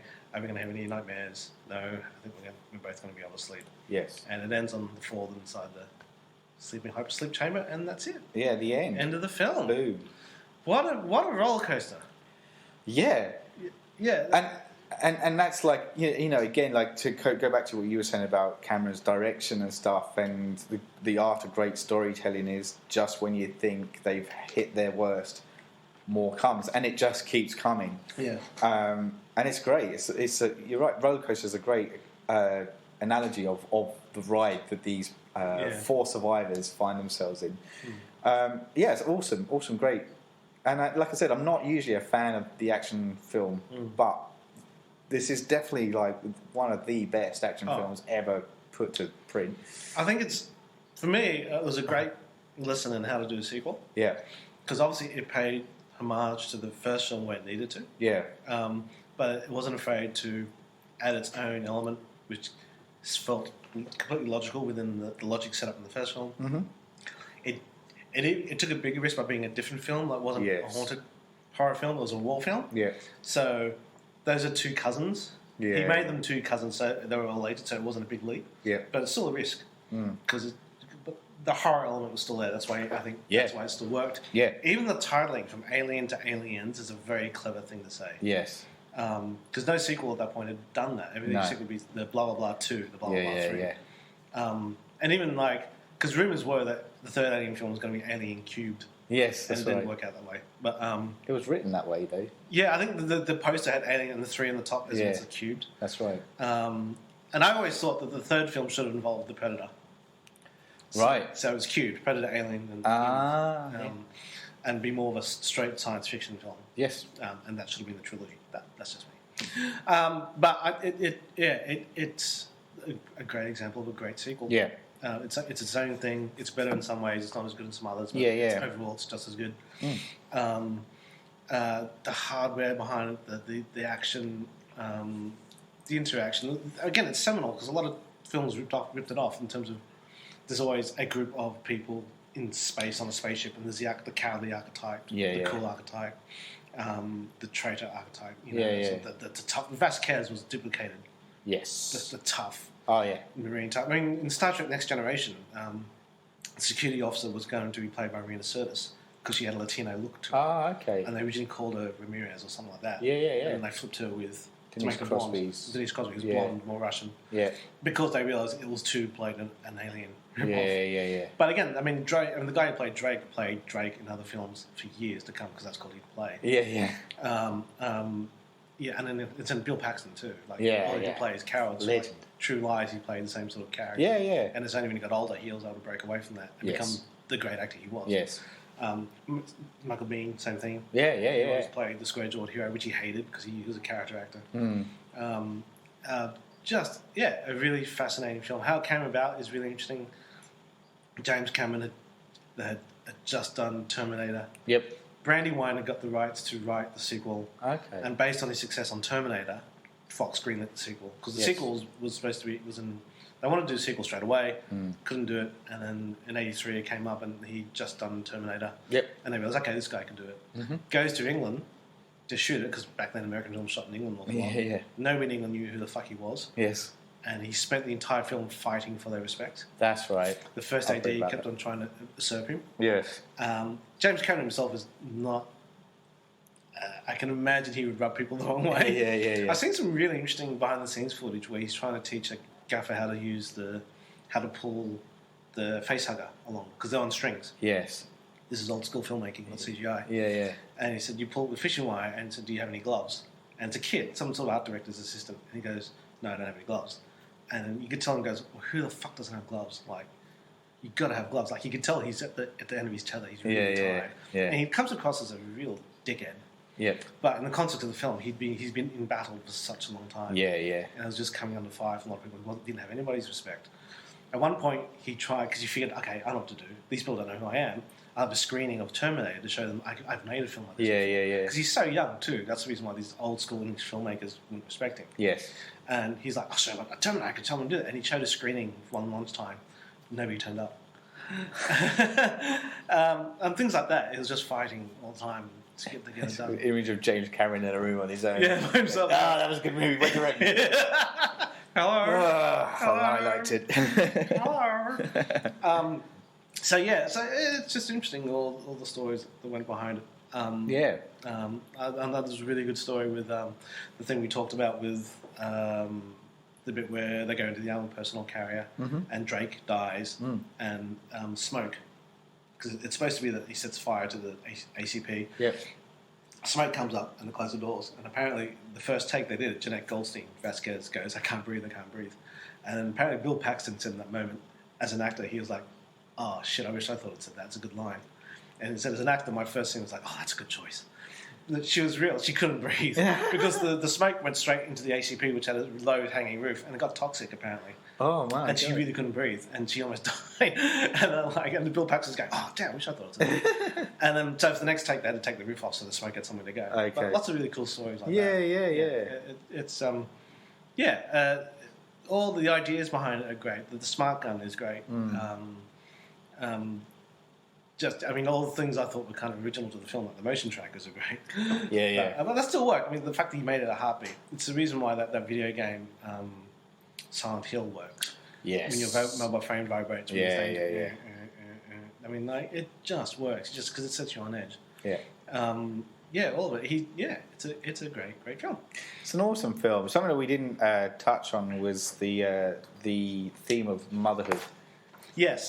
Throughout this, which is wasn't present in Alien the first, and it's something that was introduced into this one and continues afterwards too, and is quite a prominent theme throughout the franchise. Not just motherhood, but birth, rebirth. Yes, all of it. Yeah, and it's something Galen had pushed to make sure that relationship was front and center. Yeah, because it got an Academy Award nomination. Yeah. And it's the first of that kind of film that really to do that. And I remember being really pissed off when it lost. Lost to Gandhi or something? I don't know. Something like that. Yeah, I think you're right. Yeah. Is that right? It feels right. It was later. I thought Gandhi was before that. Anyway. Yeah, you can go. But that was a pretty cool moment, really. Sorry, I'll just say that sentence again. So look, the motherhood thing was something that really kind of struck me, and penises and vaginas, and the whole thing that he set up so beautifully in Alien 2, he gets pissed on by Fincher in Alien 3. Yeah. But we won't talk about that. Let's just go through the cast real quick. Yep, go on. Sigourney Weaver, Ellen Ripley. Yes. Up to notch, from what and again continued that character arc in a really cool way from who we knew as Ripley from the first one. Still has the essence of who she was, but is able to kind of expand on that and allow her to become the more kind of gritty, Rambo-esque character that she becomes. And and for me, it's this movie that sets her into cinema history. Yeah, it's a good point. Well, the first movie, she's a victim, obviously. She's trying to escape. This one, she's a fighter because she's protecting something that's precious to her. Again, in the director's cut, you reveal that she has a 12-year-old daughter. Yes. Who died an old woman before before she got back. Yeah. And so so she's lost that, and that sense of loss is made up for by Newt coming into her life. Exactly. Yeah, you're right. I think because it was all like she's the girl from Ghostbusters, she's the girl from Alien, but this was like, oh, no, she's a star now, and she can pretty much demand what she wants, and she was a star. Yeah, still is. Yes. Michael Biehn as Corporal Hicks. Yes. What do you think of his performance? Like we were talking about it before. He was a replacement, a last-minute replacement played by James Marr. Yeah. Who appears in some of the film. You see the back of his head because they couldn't do reshoots. Yes. But James Marr left because of creative differences. Apparently, the real reason was he got busted for drugs. Yeah. Which I'm thinking it's the 80s, so Yeah. they all would have been. So then he comes in the last minute, and obviously he comes in because Cameron must have had a shorthand with him because they just did Terminator together. Yeah. He seemed to me like I can't see anybody else play Hicks but Hicks. No, that's absolutely. Yeah. He's so laconic. But he pulls it off. He's asleep in the dropship. He's so fucking. Yeah. He's the guy that says it's a bug hunt.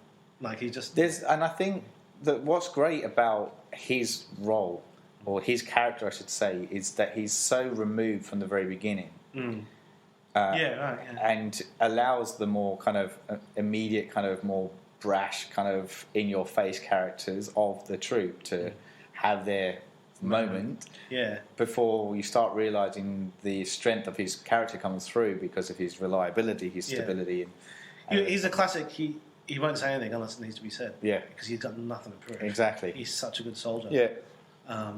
And he's practical. He's straightforward. Yeah. And you're right. It's a good point that the loudmouths get their moment and then they can die. Yeah. And you realise that the guy in the corner who was quiet this whole time he's the guy you can need the back. Yeah. He's the one who's going to have you back. Exactly. Paul Reiser, mad about you? Yeah, he's Mighty Dad. That's Mighty Dad. To me, he's the geeky dad. Like he always plays that character. Like everything he does, he's like kind of like I'm gonna do everything by the book. But he's also funny. Like he's got the wit to it as well, which is what made him so successful in Mad About You. Yeah. But a backstabbing piece of shit, it's a nice stretch for him. Yeah, I liked it. Yeah. Because it's like, he does it well. He does. Lance Henriksen as Bishop. Oh, a legend. He's a legend, isn't he? Yeah. Yeah, his portrayal, the way his haircut was just wrong. Just all. Oh, really? Yeah, because like it's in strands. It's like a kid's giving himself a haircut. Yeah. He's a very method guy. He walked in the casting for the Terminator. He walked in and didn't speak at all during the casting. Wow. Unless he was do the lines, and he had weird makeup on and freaked out the casting director. In this movie, he decided he wanted to make his eyes a bit different, so he spent his own money to make these contacts. Oh, which were very expensive. And that's but no, Cameron said no, go with your normal eyes because it was inconsistent with Ash. And so he said, I just paid for really expensive tiddlywinks. But that's the sort of thing he was. He was willing to pay for his own stuff. He was to make the character work and always acquiesced to the director in the end. But the childlike sensibility he brought, it works. He reminds me of my friend Dave. Hey, Dave. Hi. He's out there. Dave was like Bishop, just always there and reliable, just cool. And bleeds white blood. Yes, he does. Carrie Hine is Newt. Yeah. Child actor. Never done any acting before. They had trouble casting her because the majority of kids who auditioned for movies did commercials. And they were always trained to smile at the end of every line. Yes. And they're trying to find a kid who did smile, and she was the first one who did that. And they got it, and she's pretty good. She's really mature. Yeah. She handles the lines really, really well. Yeah. Never acted again after that. And looks very different now. Yeah, I was about to say that, like, he's always had a history with that. Like, the Edward Furlong for Terminator 2 was a kid that, when the casting director saw him in the street, he told her to fuck off. And she's like, I like your motzi, kid. And so he'd never done any acting. But he'd never done any acting before either. Yeah. So he seems to be very good at working with kids that way. Unaffected and whatnot. Yeah. Bill Paxton. Oh, we would always man. about him. Yeah. William Hope played Lieutenant Gorman. Never really saw him in anything after that. No, I don't recall him in anything else. But he does what he needs to do in this film. He redeemed himself. I like that more. I mean, that's more. I guess that's more to do with the writing than it is his performance of it. Yeah. Because it is down to the fact that he starts off as a weak character and redeems himself by the end of it. Yeah. And character circumstance. He's not experienced enough. No. And it seems to be a recurring theme in all war films, that the Yeah. grunts do the work and they don't have a lot of respect for the senior lieutenant. Yeah. And if they do have respect for him, he is one of the soldiers, he's gonna die. Jeanette Goldstein as Vasquez. She answered the ad in the acting thing in LA to appear in a film called Aliens. Yeah. And she said, "Oh, I'm Hispanic," even though she has a Jewish name. She thought it was a film about illegal immigrants. I never knew that. Yeah, she did. Wow. She turned up and realized, oh, it's a sci-fi film. Oh, okay. and had to buff herself up and train like crazy. They liked her attitude, but she physically doesn't. She's the mother in Terminator 2. I was about to say that, and she looks more like that in real life Yes. than Vasquez, because she had to wear contacts. She doesn't have dark eyes. Yeah, okay. And all that. And so, yeah, it was a stretch for her. Yeah. Character-wise. Yeah. She's in Near Dark as well, I think, from memory. Yeah, she is in Near Dark. Which I still think is one of the best vampire films ever made. Yes. Anyway. I should get around to seeing that. Al Matthews, Sergeant Alpone. Yeah, cigar chomping kind of Arnold Schwarzenegger Predator wannabe.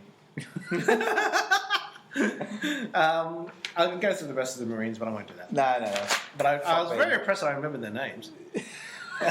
He says as you're ripping a piece of paper. I didn't look at their names at all. I really listed them off without looking. Paul can testify. No, you can. I can. So yeah, that's the Aliens film. We could talk about how it all did very well and was a game changer. It promised. It made Alien 3 a really tough act to follow. Yeah. It's made by David Fincher, who's a great filmmaker. Awesome filmmaker. But he was 27 or 28 when he did Yeah. Aliens 3. He wasn't ready. And the film suffered from studio interference because having one hit is one thing, having two hits, of course the studio is going to interfere. Yeah. But it's a good example of giving a film a strong auteur and giving enough room to be himself. Mm. Both films. There is a cut, and I might have to kind of cut my comment out if I'm wrong. But there's a cut, I think it's called the assembly cut of Alien 3, which has surfaced, which has become more highly praised because it fills in a lot of the blanks, centres on the human character that goes a bit AWOL in it. Oh, yeah. And kind of follows his... Because essentially Alien 3's got two villains in it. There's the human kind of character plus this xenomorph that's going nuts. So it's kind of like a double... Which kind of... from what I've heard, people have praised that more so than the original cut. Right. So that does add something. Yeah, okay. Whether they're trying to clutch at straws, I don't know. Because each subsequent film has been shit to some degree. Yeah, look, I know. Yeah, exactly. And so even Alien Resurrection, that's a great director. Yeah, Jean-Pierre Jeunet. Yeah. Joss Whedon wrote the original script. Yes, I've got the original script at home. It's really shit. And I'm a Joss fan. You know me, I'm a disciple of Joss. You are, yeah. I'm reading this going, what the hell is this? Right. But yeah. Yeah, it's interesting. I've seen some great imagery from Alien Resurrection kind of done up, which kind of really adds weight to the whole. Again, to me, when you're seeing these pictures, you kind of go, "Yeah, I can imagine that." Why didn't you use any of that? But yeah, some kind of interesting kind of things that get thrown in the mix. But yeah, never repeated the success of the original two. And in light of Prometheus and Covenant, have you seen Covenant yet? No. Okay. But pretend I have. Okay. But to me, Covenant obviously goes a long way to try and right the wrongs of the previous films, to try and bring it back into the centre. Yeah. For me, Covenant, if you haven't seen it, it's better than Prometheus. Yeah. I mean, that's a loaded statement, but it is. But it isn't a great film by itself. Yeah, it's just correcting the damage that's been done from Prometheus. Right. But it's interesting that this franchise now, each subsequent film now, it's like there's maybe another 3, isn't there, before we get. Yes, well, also there's the Predator crossovers as well. Do you count that as part of it? I never do. Yeah. But here's the thing. For me, how would you going back through time? How would you I always do this what ifs. Going back through time, how would you change the Star Wars prequels? Go back in time, how would you have done Alien 3? It's an interesting one, isn't it? Because the problem with it is the genius of what Aliens did, both enhanced but also destroyed that universe, because you've gone from this kind of single kind of horror entity, you've expanded it by creating this whole kind of genealogy of who this alien race is. by creating the hive and the queen, and this is how they come about. Where does one go from there? You can't, because you've literally thrown everything into that one basket. Kind of like, so it's I don't know how to answer that one. Yeah. Because where does one go to kind of create it again, or you've got to think smart again about it, Well, in theory, Prometheus tried to do that, I guess, by taking this mythology of the space jockey and following his culture. Yeah. But the problem with that is there wasn't any xenomorph. Yeah. So like, which is fine, like, but that's like, it's like having, to use the Star Wars thing again, it's like doing a Star Wars film before Darth Vader's even around. Yeah. It's like, it's here's some Jawas. Like, do you know what I mean? Like, it is. It's kind of like you're going back to, and like, get that you need to lay that seed in order to Alien Covenant to begin, but from what I have heard and what I've read about Alien Covenant is that even that is almost retreading the groundwork of what has been before. So it's almost like the next one's going to be the one that Ridley Scott's got to be tested on in order for it to, if his grand vision is going to bear any fruit. Yeah, right. Okay. I'll be interested to see how many people will actually pay, who would be willing to pay to go and see another instalment of Ridley Scott's vision. Because from what having not seen Alien Covenant yet, like, from my reading of it, it's that it doesn't add anything really new to it. It's just a retread of what we've seen before. Well, it answered a question you didn't realise needed to be asked. Right. That's the odd thing about it, which could have been cool. Like, it can be cool. But again, I can't say any more without giving it away. Sure. But, so from that point of view, Covenant could have been the third sequel. From that point of view.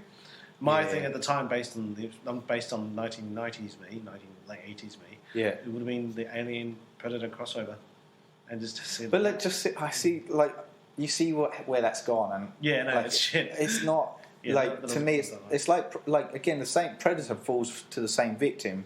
The original Predator film was so good, and again, lends itself to the whole kind of Vietnam War kind of analogy and stuff. And then Predators takes that from the urban jungle to the concrete jungle, and I was like, that's actually a really clever way to take that story and enhance it upon what's created. It's not as good, but it was a really good way of taking it. And then obviously, what was the next kind of solo Predator film? Was Predators? The Adrian Brody one. The Brody one, yeah. Which that was such a disappointment. Yeah, it kind of had all the hallmarks of could have been something really cool. Something really, really cool. So like, it's almost like they can't break out of those two films that each of them have created. Yeah, right. And merging them together, I think it's just it's like the whole Freddy versus Jason thing. That proved to be a waste of space. So, like, I don't know. Like, I think like it's just a cash making kind of reason to try and create these two successful franchises and make more money out of it by merging them together. Yeah. It just doesn't work, Like, I feel like. Do you think if you were given the challenge, you could find a way to make it work, or like? Are we talking Alien Predator? Alien Predator, yeah. If as a filmmaker, you're being commissioned, but you'd be given like the problem with Alien. The problem with Alien versus Predator, right? The concept of doing an Alien versus Predator film is humans. Yeah. That's where the problem lies because you got to include them in there. Yeah, and they're in the way. Like, but would that be the way you do it? You just do films from Predators and aliens. You just want to be able to create. Yeah, you just want to be able to create a scenario where that's what people are wanting to see. They want to see a predator go head to head with an alien, or a xenomorph, and see what comes out of it, or a race of predators against a race of xenomorphs going at it. And the problem there was because the Alien versus Predator thing is that they had to have a good guy of either the alien or predator had to be kind of slightly the hero, and the predator was the one they chose. And I guess that makes sense in if we're going to lend weight to this hypothetical kind of scenario, but that lends weight to the reason why they do that, because of the end of Predator 2. Where there's that kind of recognition of a fellow warrior kind of moment. So there's already a connection between humans and Predator and recognition of that. So okay, fine. The same thing kind of happened with Freddy versus Jason. Like, there had to be one that was a good guy. almost like a good guy that and you're just like, why? Why do you need to? Like, evil is evil, or if we're going down that road, why do you have to have a bit of grey kind of thrown into the black and white? Well, it's a bit like, for me, King Kong versus Godzilla. Yeah. As a kid, I used to root for Godzilla, but they always make King Kong the hero. Yeah. And I'm like, what? Just because he's closer to us because he's an ape? What the fuck? Yeah. And King Kong's American. Yeah, exactly. He's he's Japanese. Yeah. That's a good point. So, okay. Yeah, so I don't know, maybe it's just like, maybe you start with the humans, fuck them all over, they're dead, right? Yeah. And then just follow it up from, alright. Because, so if we're living in the jungle, and I'm not meaning like the literal jungle, take the jungle as an analogy of the terrain in which we're trying to place oneself, so it could be space or whatever. And it's the survival of the fittest or the survival of the best. So you kind of have to whittle these people down. And Alien vs Predator tried to do that, but it still kept the lone human there, which, let's face it, we're a weaker species to these other races. Like, that wouldn't... So, like, Predator has the Predator and Schwarzenegger. Yeah.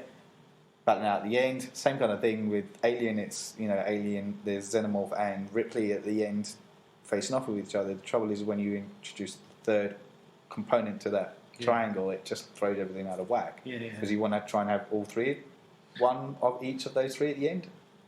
It doesn't work. You just got to, it would be great if, do you know what? More so, it would be great if the Predator and the Xenomorph are fighting over the human because the Predator wants to use the human as a trophy and the Xenomorph wants to use it to breed. So the human becomes the pawn in their game of... That's interesting. That would be maybe a way... Can't believe we're entertaining the idea of what... we're going to pitch this. We are so going to pitch this. Tusk came from out of this. Stuff like this. Oh, I know. Look how great that was. Fucking hell. That was hard work watching that one. I think we're probably going to... We're at the 4-hour mark now, so we should probably take a break. Yeah, I'm looking at the time, how much I'm going to have to edit this out. None of it, because it's all me. Yeah. All right, well, that's fantastic. That's the end of this session of Surgeon of Horror. That was a lot of fun. Yeah, it was good. Yeah. I like it. Like I said, technically not a horror per se, but it still has horror elements within it, and it was born out of a horror franchise.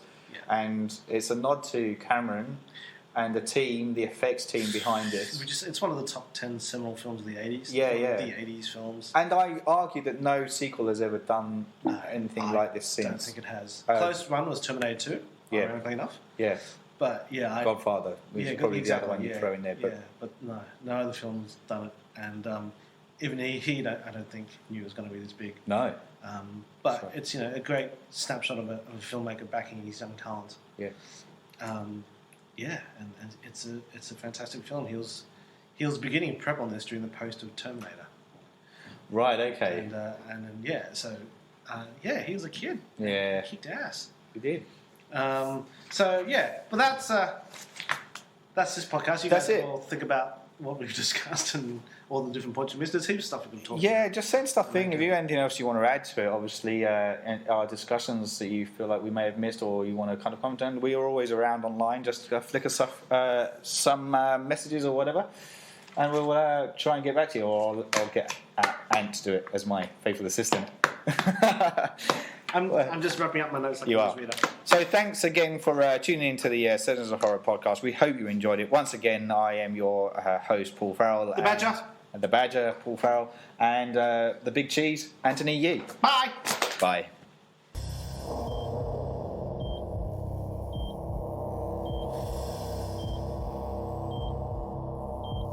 You're listening to the Surgeons of Horror podcast.